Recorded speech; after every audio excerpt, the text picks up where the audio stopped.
Fully intelligent pulse repairing চার্জারটি দিয়ে কিভাবে battery repair করা যায় সেটি আমরা এখন আমরা দেখব। এখন চার্জারটি ব্যাটারির সাথে কানেকশন করব। সিম্পলি এটির প্লাস কানেকশনটি প্লাসে এবং মাইনাস কানেকশনটি মাইনাসে দিতে হবে। এটি যদি ব্যাটারিতে আগে থেকে একটু চার্জ থাকে সেক্ষেত্রে কিছুটা স্পার্ক হতে পারে। ব্যাটারির সাথে কানেকশন দেওয়ার সাথে সাথে চার্জারটিতে ব্যাটারির স্ট্যাটাস দেখাবে।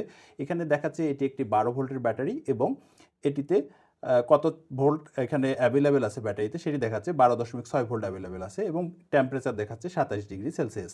তো এমতো অবস্থায় আমরা সাধারণভাবে চার্জে লাগালে চার্জ হবে এটি কারেন্টের সাথে লাগালে, কিন্তু আমরা এটিকে রিপেয়ার মোডে কীভাবে চার্জ করতে হয় সেটি দেখাবো।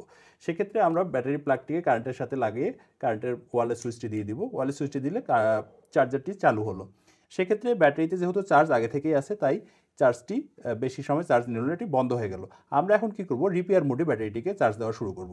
এই জন্য এই বাটনটিকে হোল্ড করে চেপে ধরে থাকতে হবে 3 থেকে 5 সেকেন্ড।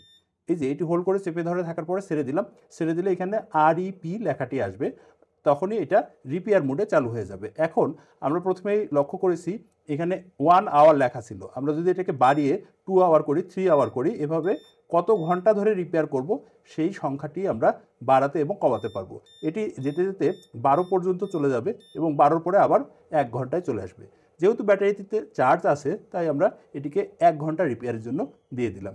আশা করি আপনারা এটি থেকে বুঝতে পেরেছেন এবং আপনারা এই চার্জারটি দিয়ে আপনাদের ব্যাটারি রিপেয়ার করতে পারবেন। ধন্যবাদ।